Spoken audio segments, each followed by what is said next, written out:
No one expected to see what they saw that day. Not even Nancy's in-law, Mrs. Adobe. As she walked quietly toward the kitchen to get herself a glass of water, she had no idea she was about to witness something that would scar her forever. She stepped into the kitchen, and there stood Nancy, stirring a big pot of Sunday jollof rice. But that wasn't the shocking part. It was what Mrs. Adobe saw next. The most disgusting sight she wished she could unsee. But it was already too late.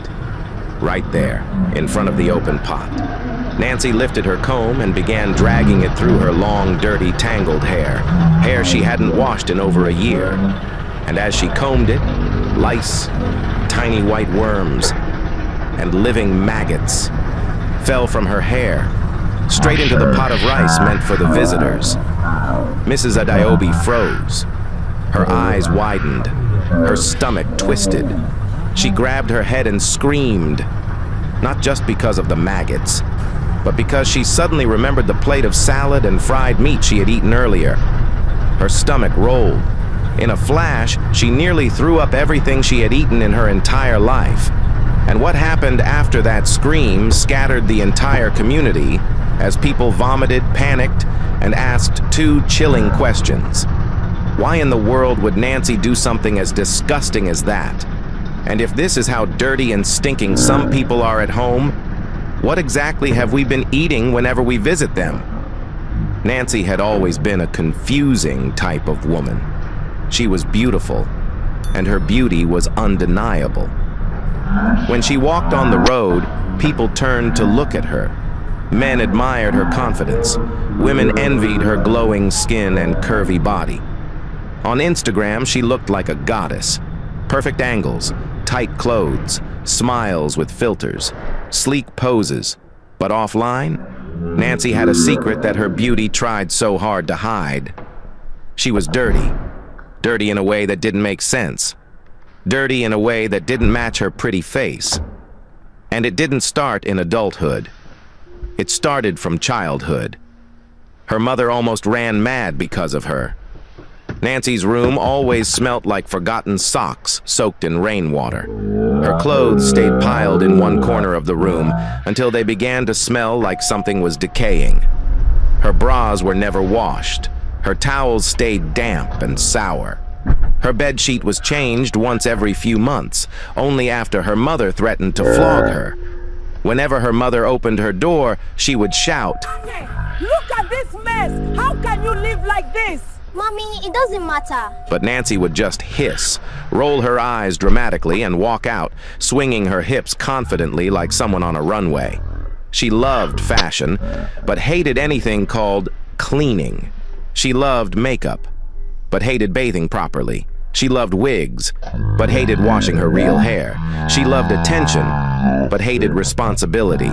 Her laziness didn't stop with her room. It followed her everywhere. She grew slightly chubby because she refused to help with chores. Even lifting a bucket of water made her pant like someone returning from a marathon. Her mother tried everything: advice, scolding, threats, even tears. Nothing worked. Nancy believed she didn't need to change because she was beautiful. Who cleanliness help? Fine girls don't stress themselves, she often said boastfully. Her mother only sighed and prayed that any man who married her would have strength and patience. But surprisingly, Nancy landed a rich man. A quiet, gentle, well-behaved man named Chuka. To this day, nobody understood how he chose her. Some said he was blinded by beauty. Some said he believed love would change her. Some said he didn't know her real lifestyle before marriage. Chuka fell deeply in love with her. On each date they had, she wore her best wigs. On others, she sprayed perfume on herself until she coughed, and she'd cleaned her nails, especially when she was visiting him. The wedding itself became the talk of the town. A giant hall, gold decorations, plenty food, plenty drinks, people dancing, people posting pictures online. Nancy has finally made it. She has entered a rich home. Oh, this one will be posting soft life every day now. Nobody knew that she carried all her laziness and all her dirtiness into that beautiful marriage. The day she stepped into Chuka's mansion, she scattered her box on the floor and left it there for days. Her wig fell on the sofa, her bra landed on the bed, her makeup stained the mirror. The bathroom floor became slippery from her body lotion. The kitchen became a dumping ground. Chuka tried to talk to her gently at first. "Darling, try and keep your things in order." Nancy snapped back. "Which one is I should try and keep my things in order? So you want to change me, eh? Didn't you see me like this before marrying me?" "That's not what I mean. All I'm saying is—" Before he could finish, Nancy silenced him angrily. Chuka quietly apologized and carried on. But he didn't know the worst was yet to come, and that worst began as a habit, and a habit turned into disaster. Her dirtiness only grew wings. She stopped bathing regularly, hardly washed her armpits. Her hair was the worst. She stopped washing it or even let water or shampoo touch it. 1 year into the marriage, Nancy had still not washed her natural hair, not even once. Not even, "Let me rinse it with small water." The hair had transformed into something else entirely. The strands became bushy. The roots carried layers of dirt that looked like groundnut peels. Her scalp was a colony of dandruff flakes. And the smell could make a newborn baby faint. Sometimes when she scratched her scalp, dust fell like powdered Gary. One afternoon, her friend Kemi visited and hugged her. Immediately, she pulled back and threw saliva from her mouth. "Babe, this your hair is smelling bad, oh. Like dead rat mixed with engine oil. Wash it nah." Nancy laughed loudly and snapped her fingers. "You people and hygiene. Leave me alone, please. My hair is natural. I don't see anything wrong with it." Natural, indeed. Even nature had given up. Another day, her husband, Chuka, couldn't withstand its awful smell, and he tried to speak gently. "Nancy, this your hair has become something else. Why not wash it? Just small shampoo, please." Nancy dropped her phone dramatically and shouted, "I said it! So you are now comparing me to other women? You have started cheating on me, Abby? You want me to look like them for your sake? I said it. I knew you had eyes on those small girls out there. No wonder you called me by name today." Chuka instantly kept quiet. He learned never to mention it again. But the hair was only one part of the problem. Her laziness entered the kitchen too. Whenever she cooked, she got distracted easily. One day she placed a pot of rice on the fire and went to watch TikTok. The rice burnt. Another day she fried plantain while gossiping on WhatsApp. The plantain got black like charcoal. Another day she cooked beans while cutting her dirty nails. Nail fell into the pot and Chuka ate without knowing. But nothing, absolutely nothing, compared to what happened on one faithful Sunday. The Sunday her in-laws visited. The Sunday that would scar people for life. The Sunday that would scatter the entire community with screams and vomit. It all began with one simple request from her visitor. But little did she know. She was walking straight into a nightmare. It was one of those bright, peaceful Sunday afternoons where everything felt calm. Church clothes still hung on the line. Children in the neighborhood were chasing themselves with leftover biscuits. The breeze was light. Inside the compound, Chuka paced from window to window, adjusting things unnecessarily.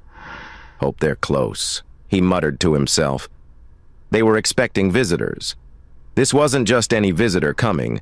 This was Uncle Gozy, a man the whole family respected. A man whose words were final in family meetings. A man who didn't tolerate nonsense. A few minutes later, his car horn sounded at the gate, and Chuka's heartbeat doubled. "Babe, they're here, oh!"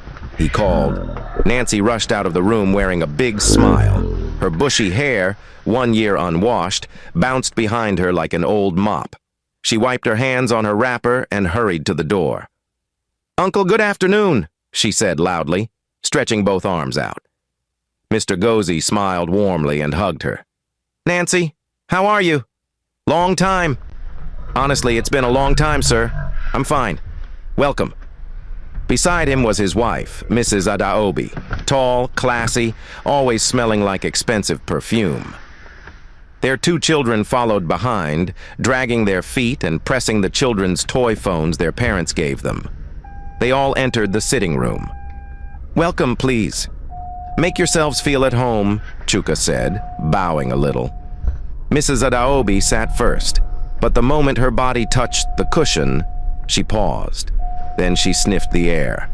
Once, twice, a third time, sharply. Her face squeezed immediately. What's that smell? Did something die in this house?" The whole room went silent. Chuka's eyes widened. "Ain? Died, Kay?" "No, nothing died here, at all." He forced out a laugh. "My wife is always cleaning the house. Maybe it's from the neighborhood." Then he slowly turned and shot Nancy a side eye, one that said, "See the embarrassment. You see?"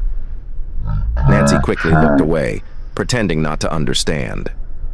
The visitors exchanged glances. The uncle's daughter whispered, "Mummy, it smells like... shoe." "Keep quiet," Mrs. Adaobi muttered, waving her hand. Chuka quickly changed the topic. "Please relax. Let me get you cold malt." No, Nancy jumped in. "I will get it. Let me serve my people." She hurried toward the kitchen, her hair swaying behind her and releasing a faint smell. Mrs. Adaobi's eyes followed her. Then she leaned close to her husband. "Gozi, this house is something else. Aren't you perceiving the smell?" Mr. Gozi cleared his throat and said quietly, "Let's just manage. Don't embarrass them." But even he kept sniffing, confused. The whole time, Chuka was sweating silently, praying the smell wouldn't get stronger, but unfortunately for him, it did. Within minutes, Nancy returned. She carried a large tray filled with salad, fried meat, and cold malt. "Please take this one first," she said sweetly. "Sunday rice is almost ready." She smiled as she dropped the plates in front of them. Mrs. Adaobi hesitated for a second, then forced a smile and started eating. Her husband joined. The children picked the meat pieces first. "It tastes nice," Mr. Gozi said politely. Nancy giggled. "Thank you, sir. Let me go and check the rice." Just as she turned, Chuka stood up suddenly. "Please, Uncle, excuse me. I'm coming." He walked quickly, almost marching, to the bedroom where Nancy was headed. He closed the door behind them and whispered in a harsh tone, "Nancy, what nonsense is this? Didn't you hear what my uncle's wife said?" Nancy blinked innocently.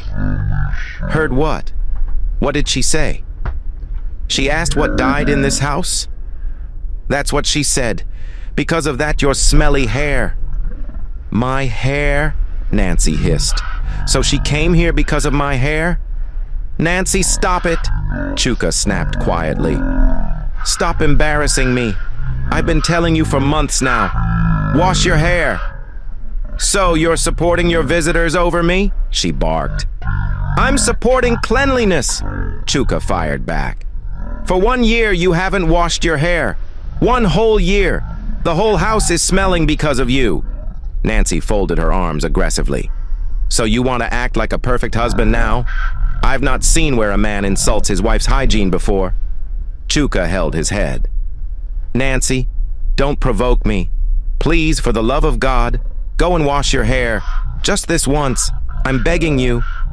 His voice broke slightly. She stared at him, shocked that he spoke so firmly. For a moment, she wanted to argue, to shout, to accuse him again. But then she remembered the visitors, respected family, classy people, people who could go home and spread rumors. She hissed and grabbed her towel. "Fine, I will wash it. Are you happy now?" She stomped toward the bathroom.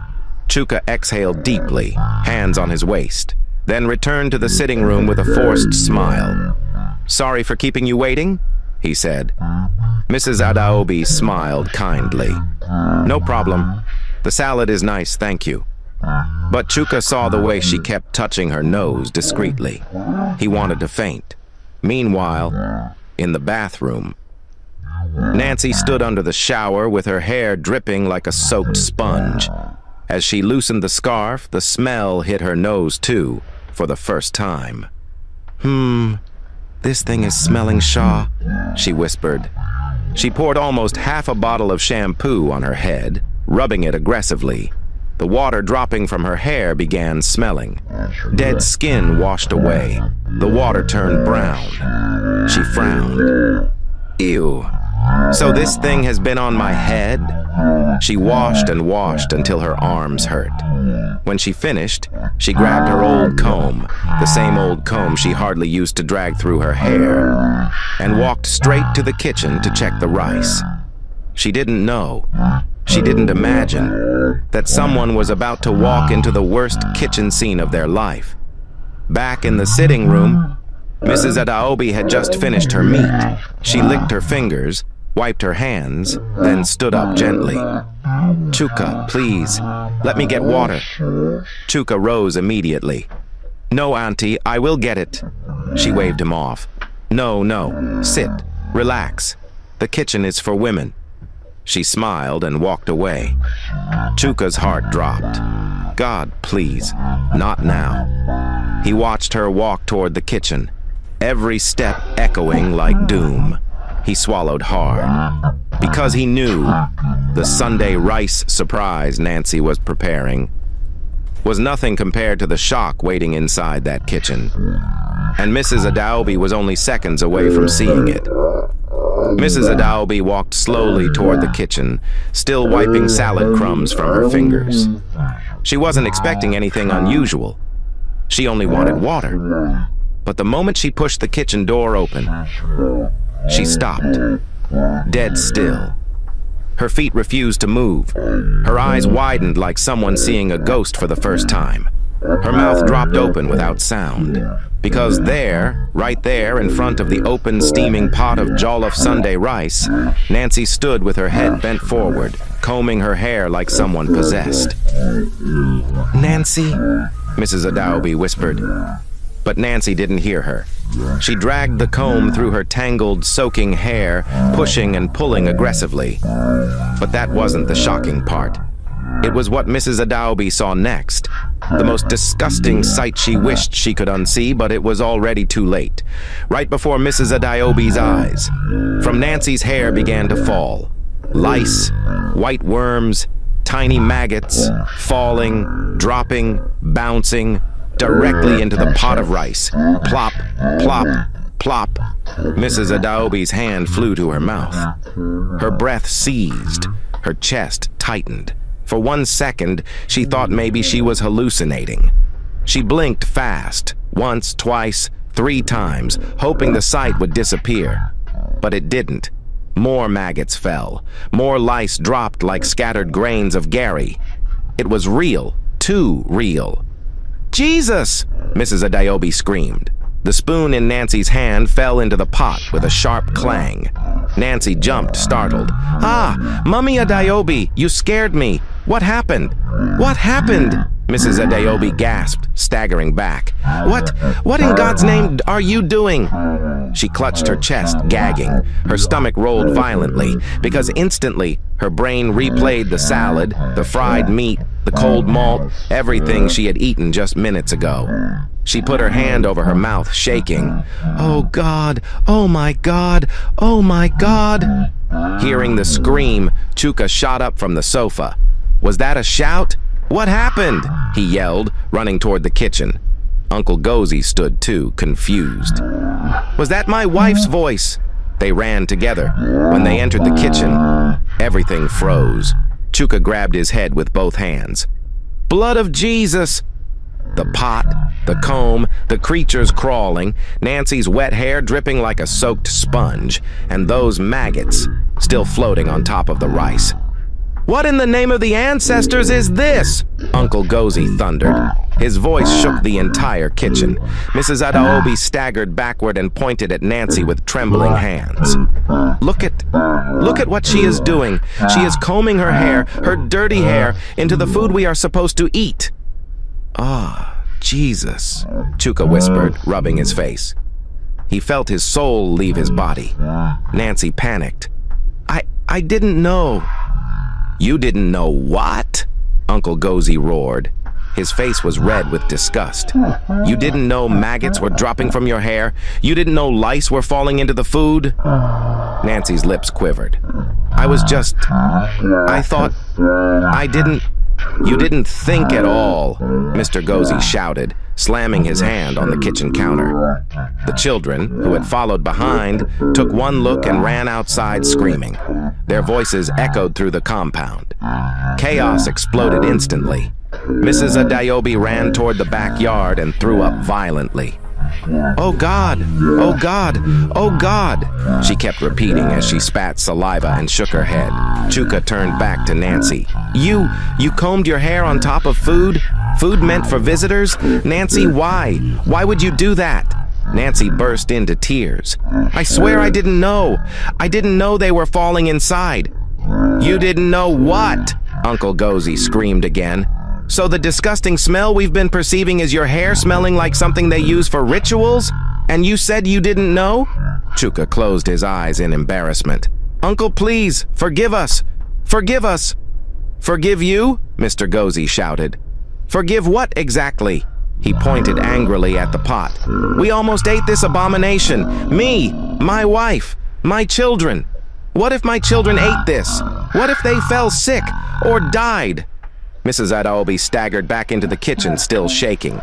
She pointed at Nancy with trembling fingers. I ate her salad, she murmured. She held her stomach. I ate her salad. Oh, Jesus, I ate her salad. Chuka held her gently. Auntie, please calm down. She pushed his hand away. Don't touch me. I ate this woman's food. Oh my God. Oh my God. Then she burst into fresh tears. This thing cannot pass like this, Uncle Gozy said with authority. This matter must reach the elders. Chuka's heart sank. Uncle, please.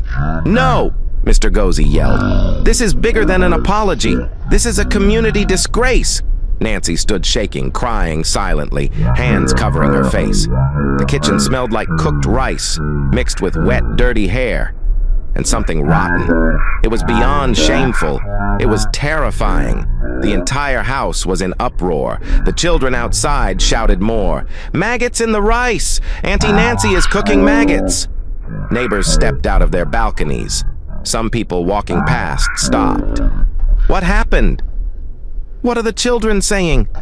They were all asking the same questions. Meanwhile, inside the house, Mrs. Adaobi knelt near the door, still throwing up bitterly. Chuka, I will never forget this day, she cried. Chuka couldn't look anyone in the eye. He placed both hands on his head and kept pacing. Oh God, what kind of disgrace is this? Nancy, still trembling, stuttered, I didn't know. I was just checking the rice and combing. You were combing your hair into food meant for guests? Uncle Gozy barked again, still very pissed. Please, Uncle, don't be angry, Chuka pleaded over and over. I'm begging you. It will never happen again. I will correct her. Correct her? Uncle Gozy sneered. You should have done that before you married her. This is not a correction matter. This is madness. He pointed at the pot again. This pot alone can kill a person. Do you know how dangerous maggots are? Do you know the sickness this thing can cause? Nancy sobbed uncontrollably. Chuka, Mr. Gozy said, voice trembling with disappointment. So this is the kind of wife you married? Someone who can't wash hair? Someone who hasn't washed her hair in what seems like a decade? Chuka swallowed hard, looking down. Uncle, please. The uncle shook his head slowly. No, this cannot pass. He breathed deeply and shouted, Everybody out! We are going home! We must call the elders! Mrs. Adaobi gasped.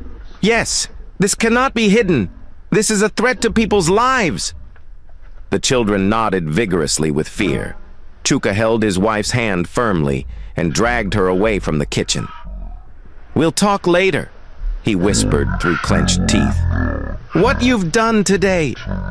I don't even know how to face them again!" Nancy cried harder. The visitors refused to drink water. They refused to touch anything. They refused to sit again. They walked straight out of the house, murmuring, whispering, shaking their heads. Mr. Gozi opened the car door and said loudly, "We are coming back, and we are coming with the elders." The gate slammed behind them, leaving Chuka and Nancy standing in the middle of their sitting room, in silence, heat, shame, and the smell of disaster still floating from the kitchen. By the next morning, the entire town already knew. Before sunrise, people were whispering in corners. "Did you hear?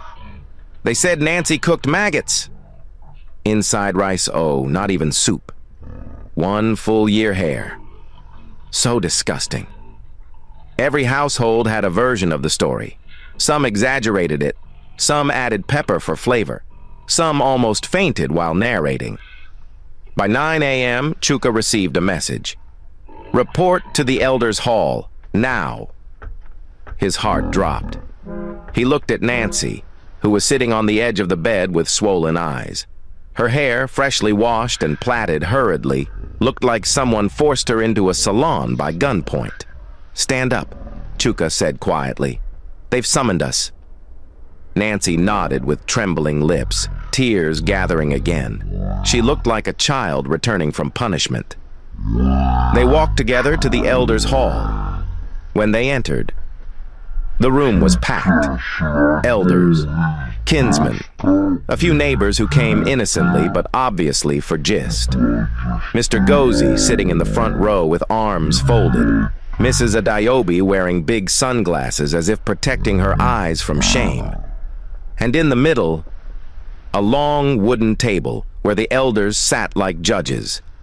Elder Okonkwo, the oldest among them, was the first to speak. He adjusted his wrapper and cleared his throat loudly. "Chuka," he began, dragging the name slowly.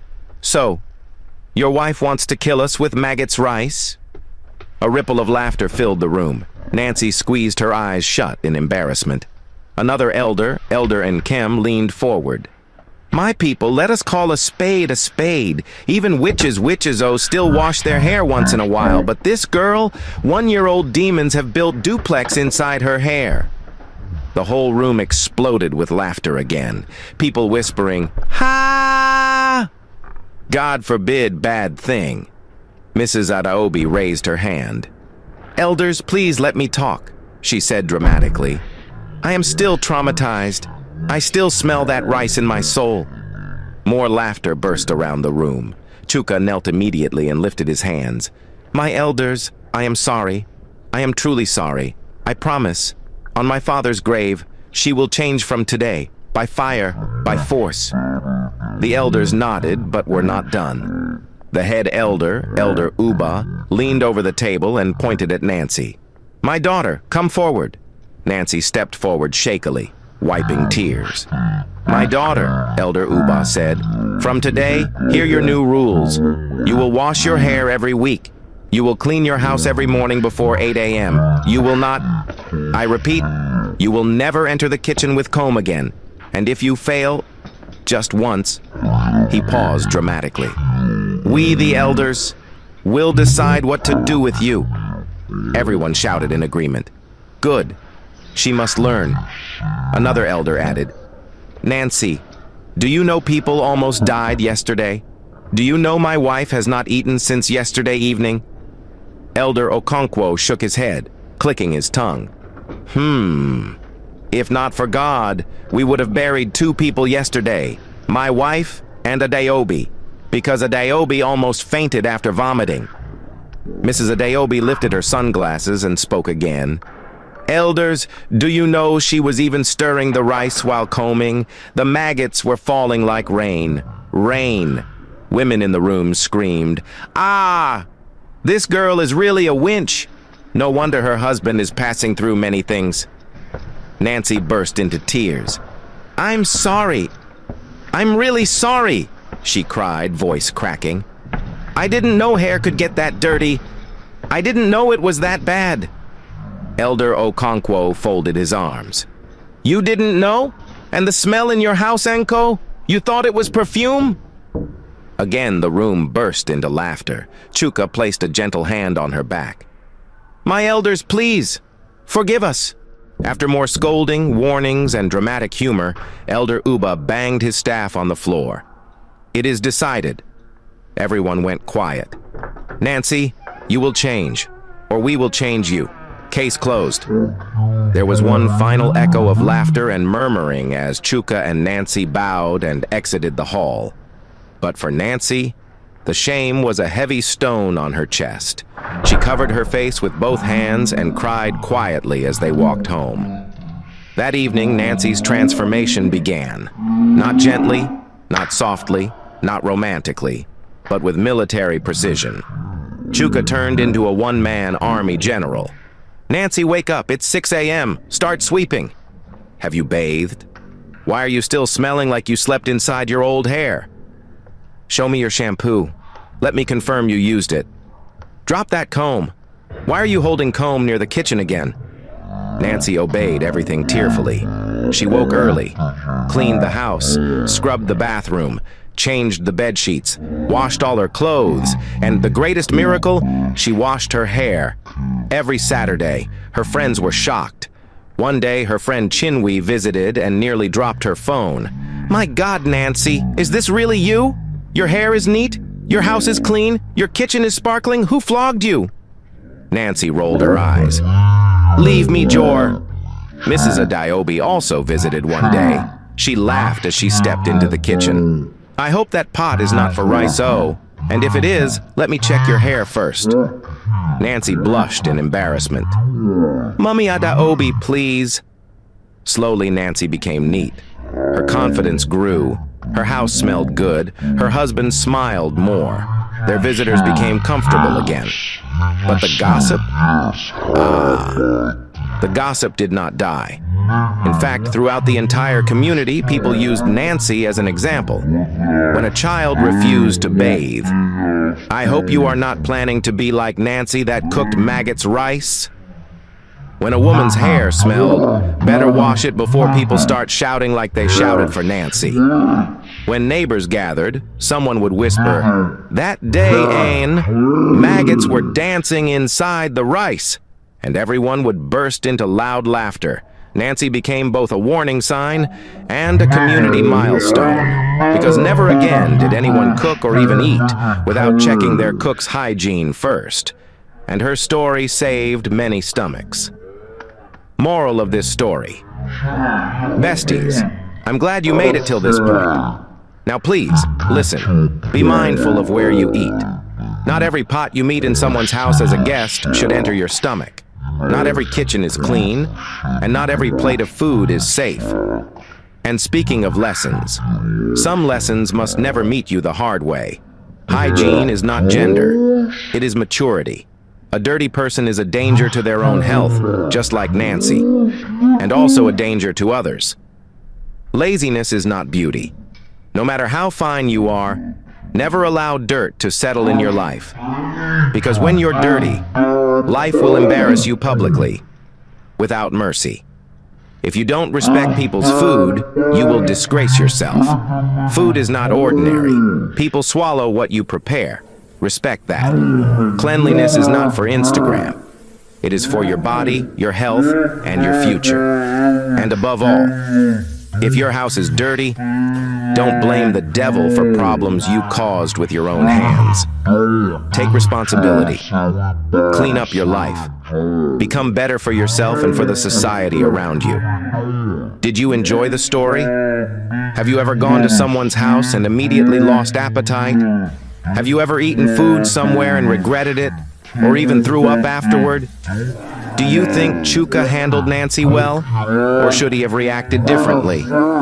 And tell us honestly, would you have laughed when the elders confronted Nancy for cooking maggots rice for their kinsmen, making people nearly vomit everything they had eaten because of the disgusting encounter that day?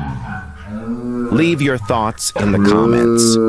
Also, do not forget to like, share, and subscribe to African Tales by Emma Day for more shocking, funny, and deeply lesson-filled stories like this. See you in the next one.